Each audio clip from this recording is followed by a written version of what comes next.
जैसे पहले कहा गया Islamophobia, obviously Islamophobia is a properly coined term. It's not a vague concept. It's not an abstract concept. It's not running in air, basically flying in air. वो actually में है, मानो या ना मानो वो अलग बात है. आप हर्बर्ट साइमन की, आप इनकी हंटिंगटन का पूरा बुक ही है क्लैश ऑफ सिविलाइजेशन. वो बेसिकली इसी पर बेस्ड ही है, किस तरीके से क्लैश ऑफ सिविलाइजेशन की बात होती है. हाँ, उसको नकार के हम लोग आगे बढ़ सकते हैं, अपना राइट है. अगेन मैं यही बोलूंगी, हिजाब पहनना मेरा राइट है, तो मैं इतना ज्यादा अपने अंदर शक्ति रखती हूँ कि जो हिजाब नहीं पहन रहा है उसके फ्रीडम ऑफ चॉइस को समझू. और लास्ट बात से एंड करूंगी, एक और कोट यहाँ पे किया गया था, वो था कोट बेसिकली जेएस मिल का, that you have full rights to spread your arm.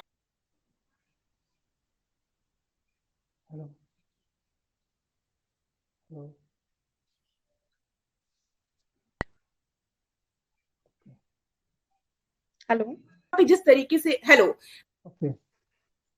I think doctor Nazneen में हेलो इशू हो गया था नेटवर्क का. हाँ सॉरी, हाँ बेसिकली मैं एंड ही कर रही थी, मैंने बस बेसिकली बेसिकली मैं एंड ही कर रही हूँ. मैं बस ये बोल रही थी कि जेएस मिल का जो कोट यहाँ पे प्रेजेंट किया गया था, that you have the right to spread your arms but you can not poke into the nose of others. इस पूरे जेएस मिल का वो माइनॉरिटी लिबर्टी की एक्चुअली बात करते हैं, उनका पूरा कॉन्सेप्ट पढ़िए. ये पूरा कोट ही डिफरेंट कॉन्टेक्स्ट में था. वो एक्चुअली हिजाब लगाने की बात कहेंगे, उनका जो कोट आप पढ़ोगे विमेन की राइट की बात है, अगर माइनॉरिटीज के राइट की बात की गई है वो, और बात की गई थी कि इंस्टीट्यूशन का राइट है, बट किसी भी इंस्टीट्यूशन का राइट वो हम लोगों का लीगल पिरामिडिकल स्ट्रक्चर है. Constitution is on the top. Any institution's right or any sort of act, they cannot overrule the constitution.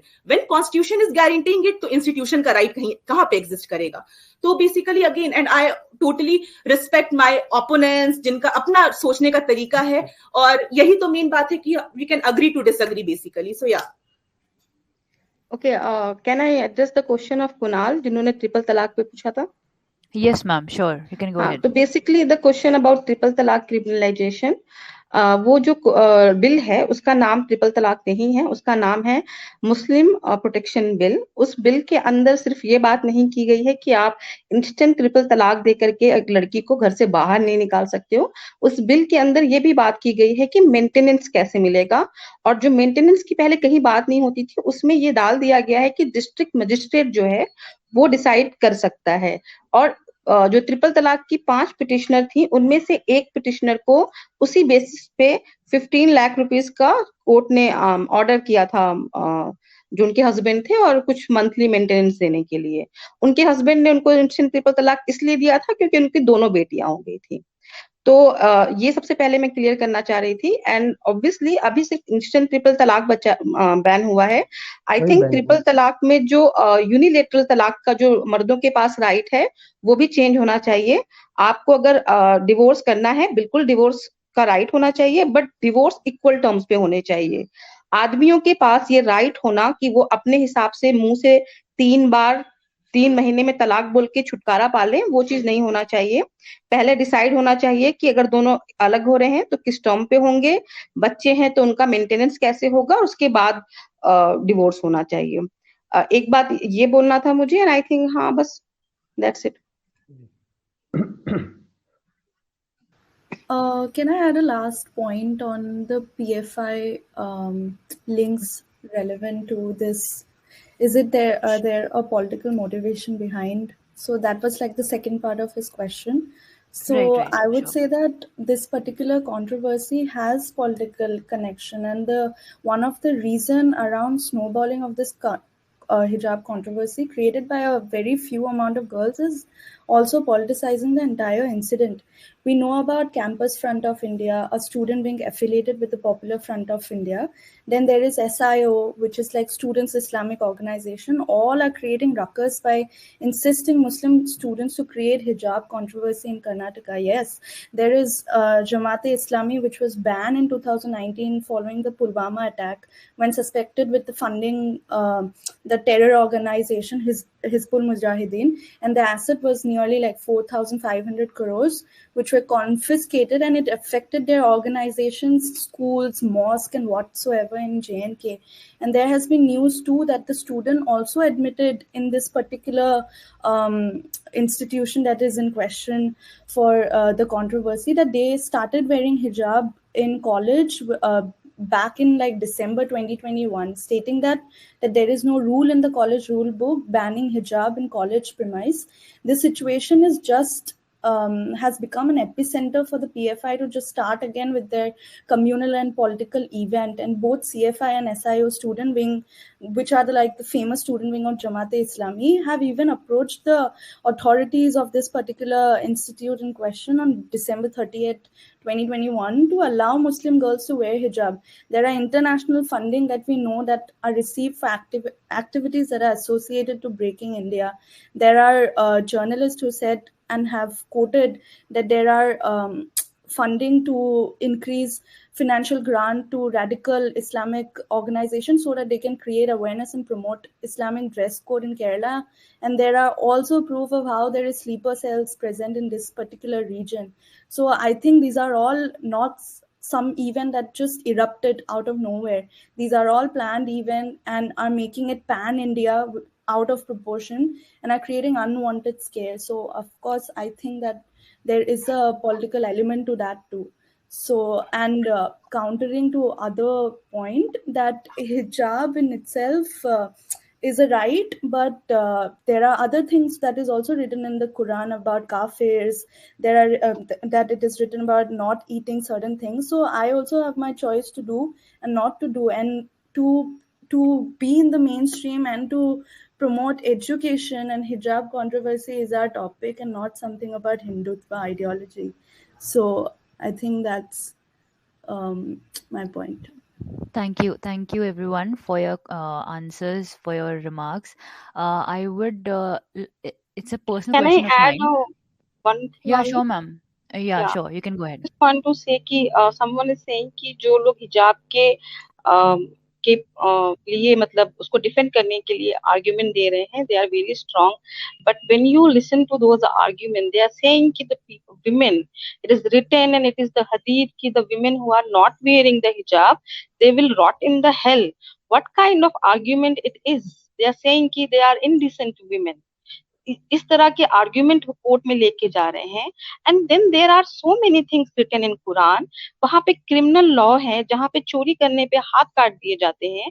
तो आप फिर वहां क्यों नहीं जाते हैं कि हमें आप क्रिमिनल लॉ भी दे दीजिए? Why it is only about the women? When you want to suppress women or want to put a patriarchal clothes on her, तभी आपको अपना शरिया और इस्लाम क्यों याद आता है? That's my question to everyone. या मैं जवाब देता हूं. मैं बहुत अच्छा सवाल है आपका. सवाल का जवाब पहले मैं एक कोर्ट से देना चाहता हूं कि ऑस्ट्रेलिया के हाई कोर्ट के एक जस्टिस है, उनका नाम है जस्टिस लेथमैन. उन्होंने रिलीजन को परिभाषित करते हुए कहा कि what is religion to me is superstitions to other. जो मेरे लिए धर्म है, आपके लिए जो श्री राम भगवान की मूर्ति है, मेरे लिए वो पत्थर है. और मेरे धर्म में जो लिखा हुआ है कि जो औरतें हिजाब नहीं करेगी, रोजा नहीं रखेगी, नमाज नहीं पढ़ेंगे, जो मेल उनके साथ XYZ होगा, वो मेरा बिलीफ है. वो उतना ही पक्के तौर पे मैं इसको मानता हूं जितना आप प्रभु श्री राम जी को मानते हैं और उनके लिए आपने मंदिर बना लिया. उसी तरीके हम भी उसको मानते हैं. आपके लिए जो सुपरस्टिशंस होगा, मेरे लिए आपकी बात सुपरस्टिशंस होंगी. ये कोटेशन समझ गई आप? दूसरी बात ये आई है कि जो आप बोले हाथ काटने वाली बात, बहुत अच्छा सवाल पूछा. आर्टिकल 14 पढ़िए. आर्टिकल 14 दो तरीके से कहता है. आर्टिकल 14 कहता है कि हम क्या कहते हैं, equality before law, equal protection of the law. दोनों बात कहता है, इक्वलिटी बिफोर लॉ और इक्वल प्रोटेक्शन ऑफ लॉ. तो होता, देखिए डिप्लोमेसी और उसको कहते हैं ना कि दोहरी पंथी क्या है, कि वही आदमी कहता है कि लड़कियों के देश में ऐसा कानून होना चाहिए, वैसा कानून होना चाहिए, लेकिन जब देश में निर्भया कांड जैसा कांड होता है तो कहता है इस्लामिक कानून लाओ, इस्लामिक कानून लाओ, इस्लामिक कानून जरूरी है, इन लोगों को काट, ऐसे लोगों को काट देना जरूरी है, इस्लामिक कानून सही है. ये लोग कहते हैं, इस देश के लोग. और वही लोग बाद में कहते हैं कि इस्लामिक कानून की क्या जरूरत है. मैं ये कह रहा हूं कि दो चीजें होती है. एक होती है आपका वैसा मामला जिसमें इंटरफेरेंस सरकार का हो, और एक वैसा मामला कि मैं अपने शर्ट के अंदर सफेद रंग की बनियान पहना हूं या ब्लैक रंग की बनियान, इसमें सरकार का इंटरफेरेंस नहीं होगा. तो आपका शादी का मामला, आपका बेटा को कितना हक मिलेगा, बेटी को कितना हक मिलेगा, ये मामला निजी मामला है, ये सरकार का मामला नहीं है कि मैंने किसी को चाकू मार दिया तो मुझे 3 महीना मिलेगा और हिंदू नहीं। एक मिनट, राइट का जो बात है वो सरकार का मामला नहीं है, यानी जो राइट का है हिंदुस्तान की, उसको आप अलग ले लीजिए और उसको जितना ऑप्रेस करना है आप रिलीजन के नाम पे करते जाएंगे। यही बात जवाब देता हूँ। नहीं नहीं नहीं, इसका जवाब मैं देता हूँ। भारत के सुनिए मैडम, जस्ट एक लाइन में आपको इस सवाल का जवाब, मैडम गुड क्वेश्चन, आपके इस सवाल का जवाब एक लाइन में मैं दे सकता हूँ, एक सवाल का। आपने ये कहा ना ऑपरेस्ड, बहुत अच्छा सवाल किया। इस देश में जो सेक्युलरिज्म इंग्लिश में और हिंदी में पंथ निरपेक्षता को इस देश में 3 तरीके से परिभाषित किया गया, उसको समझिएगा। ये फ्रांस की सेक्युलरिज्म नहीं है, अमेरिका की सेक्युलरिज्म। मैडम सुन लीजिए, आप संतुष्ट हो जाएंगी। आई बिलीव दैट आप संतुष्ट हो जाएंगी। आई बिलीव जलाते रहते क्या? आई बिलीव कि आप संतुष्ट हो जाएंगी। जस्ट 1 मिनट दे दीजिए। अब आप मेरी बात सुनिए, हिंदुओं के अधिकारी नहीं होती है मैडम, आई बिलीव आप संतुष्ट हो जाएंगी। चेंज किए और औरतों को बराबर का इनहेरिटेंस राइट दिया। मैं आपकी बात पे आ रहा हूँ, आप मुझे 1 मिनट दे दीजिए। आप अपने सारे तो आप हाथ कटवाइए, क्रिमिनल लॉ लीजिए, आपको सिर्फ वही लॉ चाहिए जिससे आप औरतों को नहीं मैडम, आप सुनिए, हमको कुछ नहीं चाहिए। सुनिए, आप संतुष्ट हो जाएंगे। इस देश की जो पंथ निरपेक्षता है उसको 3 डिफिनेशन दिया गया। मुसलमान औरतों नहीं मैडम, नहीं, आप गुमराह हो रही है। आप सुनिए, आप संतुष्ट हो जाएंगी मेरे जवाब। बार कोट करते हैं, कुरान में बहुत सारी ऐसी चीजें लिखी गई हैं जो आज के वक्त में नहीं फॉलो होती है और नहीं फॉलो हो सकती है। ये कौन तय करेगा? ये तय करेगा देश का संविधान। ये देश का संविधान तय करेगा और तय कर रहा है। आप अपना पर्सनल फेथ अपने घर पे प्रैक्टिस कीजिए, आपको जैसे नमाज पढ़ना पढ़िए, पर आप जाकर के नमाज पढ़ते हुए पब्लिक ऑर्डर नहीं खराब कर सकते हैं। गुड, बहुत अच्छा, आपने मेरा जवाब दे दिया। आपके पब्लिक ऑर्डर, आप ध्यान से सुनिएगा, अगर इस्लाम धर्म के अनुसार बेटा को और बेटी को संपत्ति के हक में क्या निर्णय है, इससे पब्लिक ऑर्डर खराब नहीं होता है, इससे किसी का स्वास्थ्य बिल्कुल, इससे आप हमारा राइट खराब नहीं होता। आप हमें सुनिए, क्या बात कर रहे हैं आप औरतों का राइट छीन के बोल रहे हैं कि कुछ नहीं होता। इंडिया के कॉन्स्टिट्यूशन के मोरालिटी में ये भी लिखा है कि जेंडर इक्वालिटी, जेंडर पैरिटी, वो कहाँ गया आपका? आपको सिर्फ उतना ही कॉन्स्टिट्यूशन चाहिए, उतना ही सेक्युलरिज्म चाहिए जितना आपके फायदे का हो। आप बताता हूँ, इस देश का सेक्युलरिज्म मैंने नहीं लिखा है, इस देश का सेक्युलरिज्म अम्बेडकर जी ने लिखा है। उस हिंदू मेजोरिटी ने अपने आप को रिफॉर्म किया है, तो आप भी रेडी हो जाइए, वरना मुस्लिम औरतें मेरी जैसी बहुत है, वो खड़ी हो रही हैं और वो अपना हक लेंगी। इस देश का मुसलमान बहुत प्रोग्रेसिव है और हर हक ले रहा है, लेकिन इस देश के मुसलमानों को पहले शिक्षा चाहिए, इस देश के मुसलमानों को पहले सरकारी नौकरी चाहिए। बहुत पुराने हो गए हैं, शिक्षा भी होती रहेगी, सब होती रहेगी, होती रहेगी। अच्छा, शिक्षा होती रहेगी, शिक्षा होती रहेगी, शिक्षा चाहिए आएगा और हक तो हमें मिलना ही मिलना है। और मैं आपको एक बात और मैं बोलूंगी, बीजेपी को अल्लाह की इतनी दुआएं लगे, भर भर के दुआ दूंगी। बिल्कुल, ये वही हमारी सुन सकते हैं और वही हमारे लिए लॉ बनाएंगे, तो वही आए, वही गवर्नमेंट में आए। और मैं तो हिंदुओं पे इतना भरोसा करती हूँ कि अगर अडवाणी बन जाएगा ना, तब भी हम आजादी से जिएंगे, हमें कोई कोड़े नहीं मारेगा हमारे मन के कपड़े पहनने के लिए। अडवाणी जी जिन्ना के मजार पे चले गए थे, अडवाणी जी जिन्ना के मजार पे चले गए थे। तभी हमारा राइट आने नहीं देंगे, तो हम जिस बीजेपी को आप दुआ दे रही हैं, उनके अडवाणी जी अब जिन्ना के मजार पे चले गए थे। ठीक है, तो मैं उस पॉलिटिकल डिबेट में आपसे नहीं पढ़ना चाहता हूँ। पॉलिसी से मतलब है किसने क्या किया था उससे नहीं, पॉलिसी तो बीजेपी ने ही लाया है मुसलमान औरतों के लिए। आप अडवाणी जी को भी दुआ दीजिए, मोदी जी को भी दीजिए, आप स्वतंत्र हैं, लेकिन आप फैक्ट गलत करके गुमराह नहीं कर सकती हैं। आप फैक्ट गलत देखिए। अगर लेना ही है तो क्रिमिनल लॉ लेके आइए, जिस दिन चोरी करेंगे उस दिन हाथ कटवाइए, और जिस दिन कोई क्या करेंगे आप हम IPC नहीं मानते। Ma'am, sir, I'm requesting. Can we please have a change of speakers now? And ma'am, you had raised a point. I'm just trying to respond to that.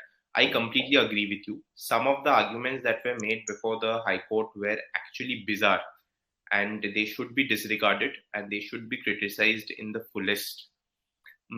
just to clarify just one point, I just wanted to say that I am not saying I have nothing to my points have nothing to do with whether a hijab should be worn or not. My point was just this much, that every person has a right to take their decision. If I have a right to make a decision, I have a constitutional right to make a wrong decision also. So please give me that right. Okay. I'm just saying that you cannot interfere with my decision making process. I have a right to make a decision that can be a right decision or a wrong decision. I am just against the imposition. No one else can impose a law that stops me from making a decision. It is your opinion that my decision is wrong. Like a few years down the line, I might change my decision. I might realize my mistake. And you have all the right, आप लिखती भी हैं, आप काफी लिखती हैं, you have all the right to in fact ask some of the school authorities that writings that criticize and analyze the patriarchy or the discrimination in wearing a hijab should also be presented as reading materials. Because we cannot make decisions that are not informed. A person can make the right decision only after they're informed. Okay. But till the time that I don't make a decision, and maybe perhaps after reading your articles also, I choose to keep on with my decision of wearing a hijab. I am entitled to that. Let me make peace with it. But please don't interfere with that. That's all I'm against. As far as the verses of Quran, some of the verses that were cited before the courts, I don't think the courts have the right to look into verses. A court is not a court of theology. A court goes by laws. Okay. So I am pretty sure that those verses and those bizarre wild arguments will be disregarded by the court, as they rightly should. And whatever decision is taken should be logical. It should not be motivated by political biases or some random philosophy which no one really understands. Like let me tell you this thing. I make this analogy. Everyone has a right. You can choose to wear to smoke, right? It is not good for your health, but you also have to understand कि there are zone वहाँ पे आप नहीं smoke कर सकते हो. So if there is a zone जहाँ पे आपके smoking allow नहीं है, वहाँ जाके जिद करना कि मुझे यहाँ smoke करना है, वो भी एक problem है. I started my argument with the court with the statement कि इंडिया में पब्लिक में कहीं भी इस तरह का कोई लॉ नहीं आ रहा. In fact, there are school colleges where you can wear. But if there is a certain school, एक particular school है या particular college है, वहाँ ये जिद करना. And when we see the PFI और SDP, उनका जो student wing है, उनका जब हम involvement देखते हैं, तो we know the political agenda also behind it. Also, look, I belong to a community, Muslim community, which are facing a very, how to explain it, a problem of extremism.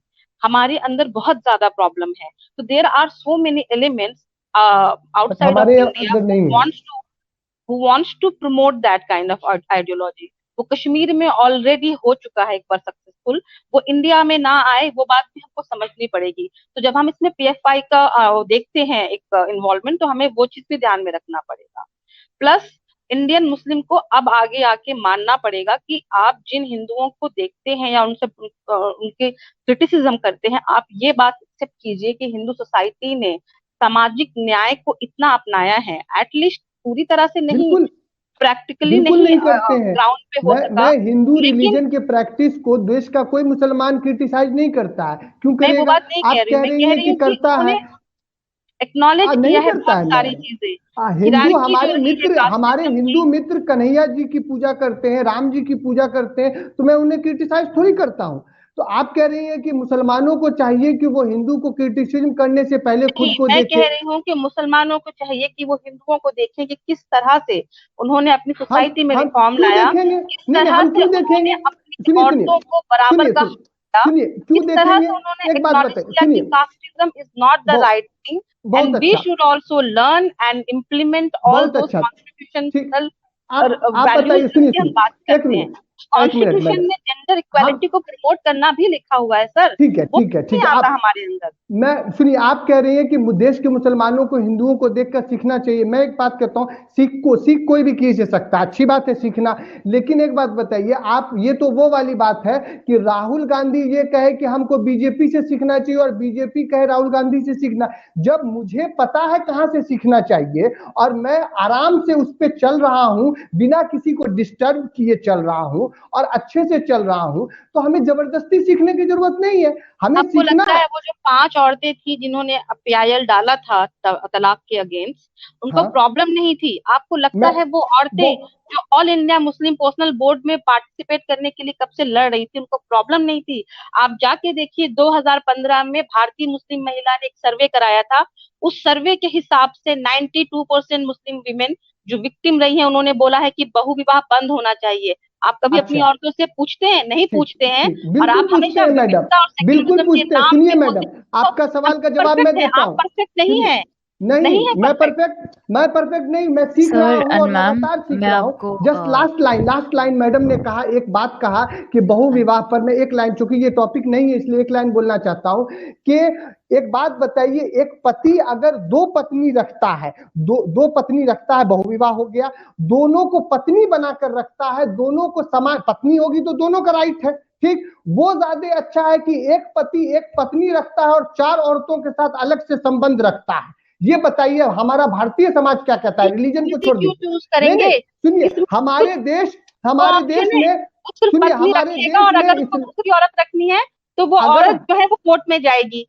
अगर क्यों हमारे वो देश, बाहर सुनिए, से औरत? हमारे देश में मुसलमान शिक्षा के लिए परेशान है, नौकरी के लिए परेशान है आर्ग्यूमेंट हमेशा और बिजार सारी होता है, चीजों के या लिए तो नहीं परेशान है, या लेकिन तो बिकनी, या आप तो बहुविवाह बहल, को, या तो 2 बीबियां, ऐसे आर्ग्यूमेंट करेंगे आप? ऐसे आर्गुमेंट आप कर रही हैं मैडम, वैसे आपने ही कर बोला रही है है अभी। जैसे बीजेपी गाय गोबर की बात करता है, कब्रिस्तान शमशान की अरे बात मुझे करता क्या है, लेना देना हम शिक्षा बीजेपी की से? बात मुझे करते हैं। मुस्लिम औरतों आप के कह रही राइट है से लेना देना है।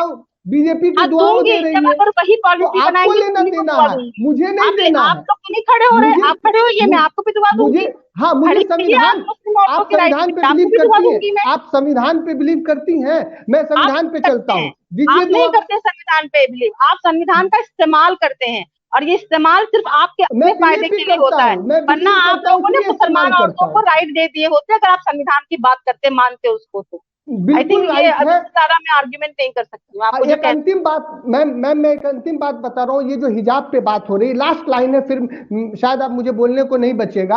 आप एक छोटी सी बात बताइए, इस देश के सभी मुख्यमंत्री जब शपथ लेते हैं तो वो शपथ कैसे लेते हैं? संविधान पे हाथ रख के। वो तो ये नहीं कह सकते हैं कि मैं किसी दूसरे किताब पे हाथ रखूंगा। तो ये रूल है, लेकिन ये रूल तो नहीं है कि वो क्या पहन के ले। योगी आदित्यनाथ, अजय कुमार बिष्ट, वो भगवा कपड़ा में, वो एक संवैधानिक पद पे है, लेकिन वो भगवा कपड़े में है। और अरविंद केजरीवाल को मैंने आज तक कुर्ते पजामे में नहीं देखा, लेकिन नीतीश कुमार को मैं कुर्ते पजामे में देखता हूं, उनको जींस में नहीं देखता हूं। तो आप ये बताइए कि हर देश, हर राज्य का मुख्यमंत्री को चलना संविधान के अनुसार है, ये सही है, लेकिन वो कौन सा कपड़ा पहन के अपने मुख्यमंत्री के संवैधानिक पद पे शपथ लेगा, ये आप बाध्य नहीं कर सकते हैं। उसी तरीके जेबा मैम ने कहा कि आप स्कूल जाइए पढ़ने के लिए, बिल्कुल जाइए पढ़ने। आपके किसी भी कपड़े से, अगर आपके कपड़े में कांटा लगा होगा और वो कांटा आपके बगल वाले को चुभ जाएगा, तो ये स्वास्थ्य खराब हो गया, ये पब्लिक ऑर्डर खराब हो गया, तो इसको बैन मैं भी कहता हूं कर लीजिए। क्योंकि इंस्टेंट ट्रिपल तलाक एक रॉन्ग प्रैक्टिस था, ये इस्लामिक प्रैक्टिस नहीं था, इसलिए मैं खुद अपने फेसबुक पोस्ट पे लिखा हूं कि इंस्टेंट तलाक को बंद किया जाए। लेकिन हिजाब से आपको बगल वाले को कांटा नहीं चुभता है। अगर केजरीवाल जींस और कुर्ता, केजरीवाल को मैंने कभी कुर्ता पजामा में नहीं देखा, लेकिन वो राज्य के मुख्यमंत्री हैं और अच्छे से मुख्यमंत्री पद को संभाल रहे हैं। तो मैं अपनी बात को इसी बात से खत्म करूंगा कि ना रिलीजन पे जाने की जरूरत है, ना किसी चीज पे जाने की जरूरत है, ना किसी कोर्ट पे। जिन लोगों को हिजाब के अगेंस्ट बोलने के पास तर्क नहीं है, वो लोग जबरदस्ती बहु विवाह, फलाना ढकाना, इस तरह की तमाम बेबुनियादी बात, आप डिबेट कराइए उन बातों पे, देखिए 1 घंटे में उन बातों को तर्क के साथ रखता हूं। आज डिबेट है हिजाब पे, और हिजाब कहीं से आपके राइट्स का हनन नहीं करता है, इसीलिए हिजाब हर लोग पहन सकते हैं, अकॉर्डिंग टू मेल को भी पहनना चाहिए, मेरी मर्जी, मैं पहनूंगा, कौन रोकेगा मुझे। बिल्कुल बिल्कुल लगाइए, मेरी दुआएं हैं आपके साथ। बिल्कुल बिल्कुल लगाएंगे, मन करेगा तो लगाएंगे। औरतों पे बैठा रखा है आप लोगों ने बुर्का हिजाब, आप खुद लगाया। आप मुस्लिम वोमेन को डिमोनाइज कर रही हैं कि आपके सारे शब्द में एक बात मुझे झलक रही है और बहुत अफसोस हो रहा है, मुस्लिम महिला को मुस्लिम पुरुष चलाते हैं, यानी कि मुस्लिम महिला नहीं कर सकते। मुस्लिम डॉक्टर नुजत नाज़नीन एमफिल पीएचडी करके हिजाब लगाई है। क्या डॉक्टर नुजत, आप सोचिए आपके शब्द कितने डिमीन है, आपके कितने शब्द डिमीन है कि मुस्लिम महिला को मुस्लिम पुरुष चलाता है, यानी मुस्लिम महिला प्रोग्रेसिव नहीं है। डॉक्टर नुजत नाज़नीन, आप लोग कौन, बिल्कुल नहीं जानते, यानी कि आप देश की मुस्लिम महिला पर, आप देश की मुस्लिम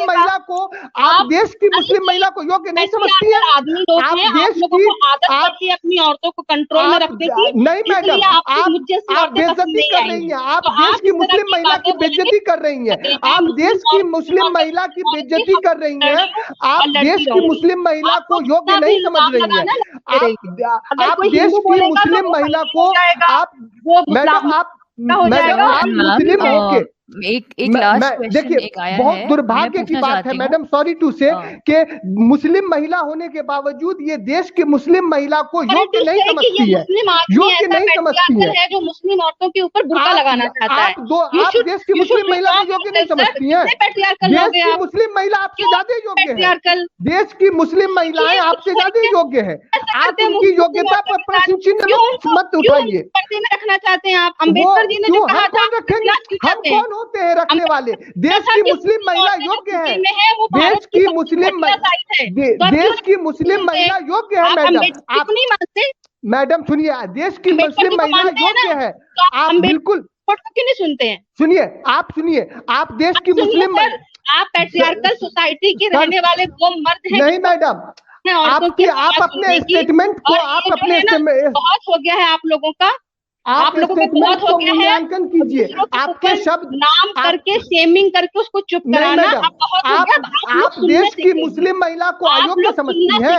मैं मुस्लिम महिला ही हूँ, नहीं वो महिला नहीं हूँ। आप मुस्लिम महिला हो, देश की मुस्लिम महिला को अयोग्य समझ रही है। वो महिला हूँ जो खुद से सोच सकती है। आई समझ में आता है?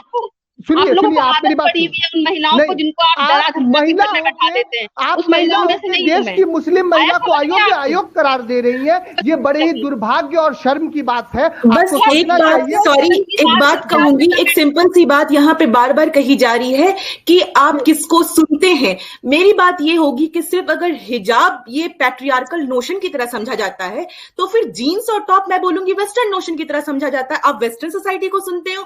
नहीं, इस डिबेट में पढ़ना ही नहीं है, क्योंकि वो इसीलिए तो बात है, ना ही तो जीन्स की बात है, ना ही तो हिजाब, ये कहने की बात है। मैं पैट्रियार्कल नॉर्म्स को नहीं मानती हूं।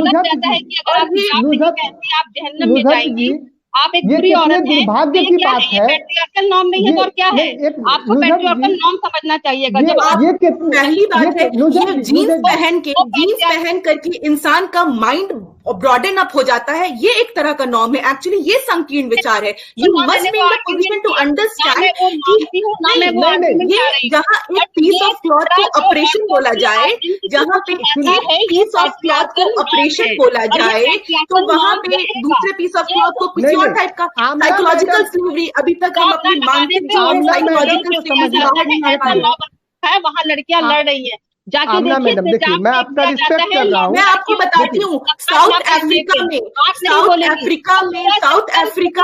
अभी एक रीसेंट जजमेंट आया है, जहां पे एक तमिल हिंदू लड़की को नोज रिंग पहनने का परमिशन दिया गया है, उसके कल्चर को, उसके प्रैक्टिस को बेस बना के। साउथ अफ्रीका आपके हिसाब से डेफिनेटली एक प्रोग्रेसिव सोसाइटी होगी, तो समझने की जरूरत है प्रोग्रेसिवनेस क्या होता है। गांधी जी ने आधुनिकता पे जब बात कही थी, तो उन्होंने बहुत अच्छा, जो हिंद स्वराज पूरा लिखा है, उन्होंने बहुत कुछ कहा है, तो उनके बिट्स एंड पीसेस को नहीं रखिए। नहीं, उन्होंने कहा था अपने रूट्स से कनेक्टेड रहिए।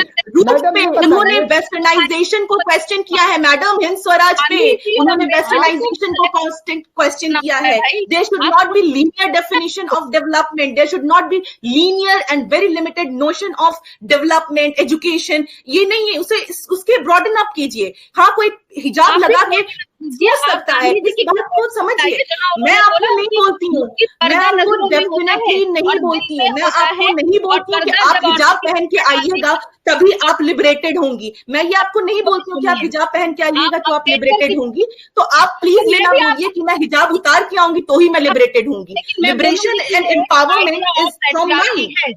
And if I am deciding for myself, you cannot basically end every document, every debate पूरे सेशन में, एक मिनट नुजत मैडम, आमना मैडम पूरे सेशन में बार बार सुनिए।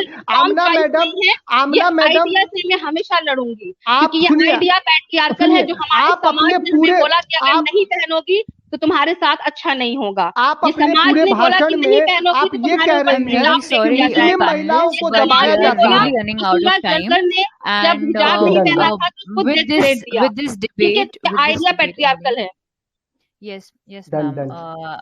We understand both your point of views and जहाँ तक मैं ये समझ पा रही हूँ, ये जो डिबेट हो रही है प्रो हिजाब और एक एंटी हिजाब के रिगार्डिंग, तो मैं ये क्वेश्चन एक्चुअली अनिर्बन सर को पूछना चाहती हूँ कि and even Zeba ma'am and everyone else कि ये जो डिबेट चल रही है हमारी, ये एक कारण हो सकता है स्टॉकहोम सिंड्रोम का, कि हम अपने ही ऑप्रेसर से, जो मुस्लिम वुमेन हैं, अपने ही ऑप्रेसर से दे आर फाइंडिंग अटैचमेंट, जो कि स्टॉकहोम सिंड्रोम में बताया गया है।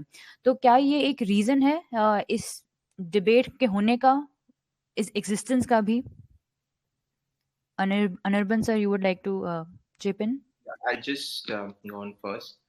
I think there is one issue with the question. The first issue is that there's a presumption that it's an oppression, and while there is a very strong school of thought which believes that there is also, we also need to understand that when you approach this matter logically, you are not supposed to make this presumption. That is the first point. Okay. As far as this imposition is concerned, आप देखिएगा कि there are so many things in our day-to-day lives that are more of an imposition, especially on women. And on this, I'm not talking about Muslim women, okay? On women in general. So I'm not sure if you can call this a Stockholm syndrome, because for that you would have to first define what exactly do you mean by an oppression, and why exactly are you calling it an oppression. The issue with using the Stockholm syndrome with regards to women rights is that then it's just, you're just lost in that maze. Okay? But I also don't want to put this, but let me take the other side also now, because again, I think the other side would have a good point here. The Stockholm syndrome is also, it's not an entirely invalid point. I can't put it that also. It's a little weak, but it's not an entirely weak point, because then, when you discuss the idea of a decision, you will also somewhere have to discuss the idea of consent. Okay. Because when you are giving consent to embracing a certain cloth or a certain ideology, then only you make that decision. So these are two sides of the same coin. Now let's go further. When you discuss consent, so okay. Just to intervene, can you wrap it up a little bit faster, because you've totally run Can out I of time. just add a point? Yeah. It's like, if you're yeah. done. So I like, just to quickly wrap it up. I think when you get in further into ideas of consent, it also means that how exactly are you like brought up to understand that entire consent point, and how much exposure you have before you make that particular decision. There's of course a part of the society which doesn't have that much of exposure. They might not have read so much to understand whether hijab is something that's an exploitation or not. At the same time, you also have people who have read and gone through all that materials, and they are convinced, probably with the same materials or some different materials, that hijab is something that they look at in a very different way. So they don't look at it as an exploitation. So now, before you frame that question, you'll have to, it seems that you've already made up your mind that it is an oppression. Then why should we like go about it?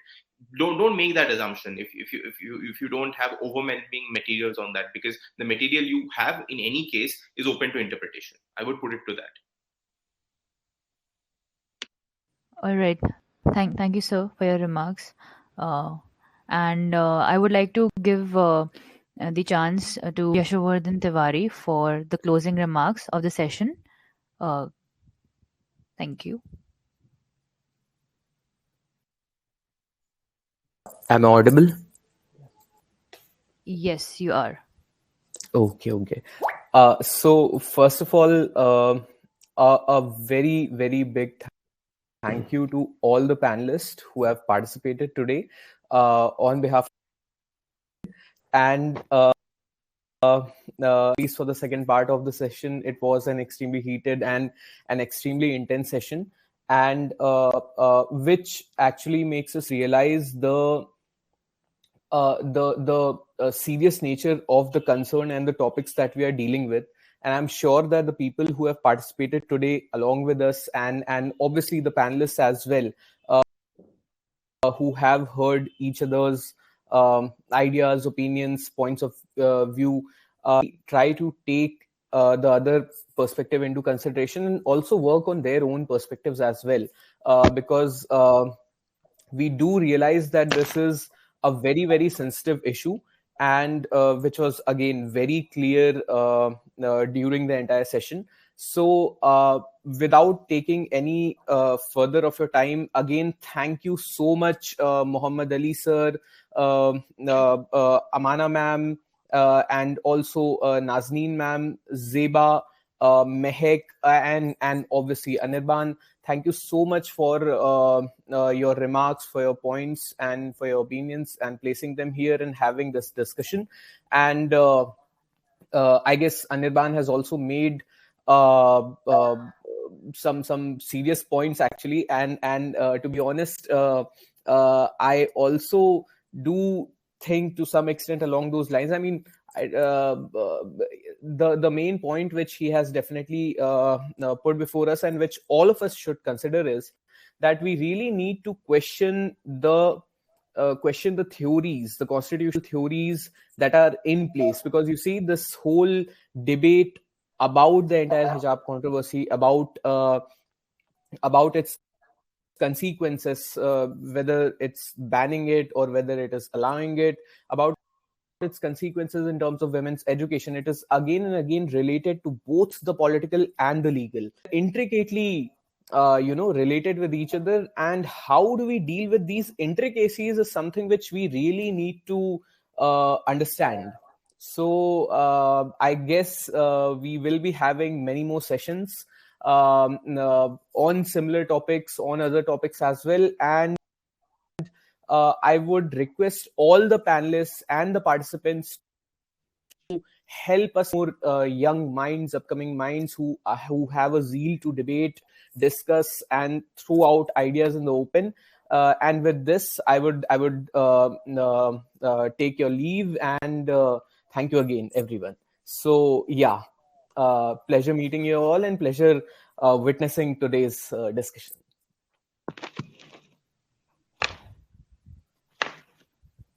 Thank you, everyone, and thank you, panelists, for the discussion. I would end this सभी को session Shubh here. रात्रि. बिल्कुल, thank you.